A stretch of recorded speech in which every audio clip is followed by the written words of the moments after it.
আজ তোমাদের সঙ্গে একটা গাছ শেয়ার করব, তাই জন্যই ভিডিওটা করা। তো পুরো ফুল ভিডিওটা দেখতে থাকো। জানি না তোমরা এই গাছটাকে কোনো দিন দেখেছো কি না। তো আমার মামা কিন্তু এর নাম দিয়েছে ডোডো, তাই ডোডো বলেই ডাকা হয় একে। ডোডোটাকে মাঠ থেকে এনে আমি ওকে এখন ওর ঘরে বেঁধে দিলাম। ওর মাও আছে সঙ্গে, তবে ওর মা গুতায়, তার জন্য ওর মার কাছে নিয়ে যায়নি। তো এদিকে আমি আদর করছিলাম, ও আমাকে একটু চেটে দিচ্ছিল। এদিকে দেখো কি সুন্দর থানকুনি হয়েছে। এদিকে আমি একটু মাঠটাকে দেখছিলাম, কারণ চারিদিকে শুধু পাট আর পাট। এদিকে দেখো কি সুন্দর ছোট্ট ছোট্ট 3টে ফুল ফুটেছে, টাইম ফুল। এদিকে ডোপাটি গাছগুলোকেও একটু হাত বুলিয়ে নিলাম।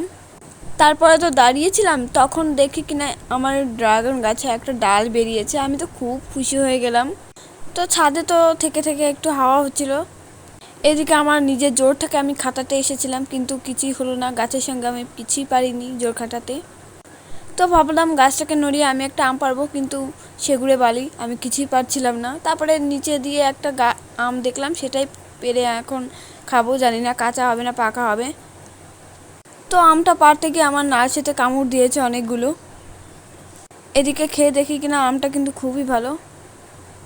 সত্যি কথা বলতে গেলে আমটা একটু টক ছিল।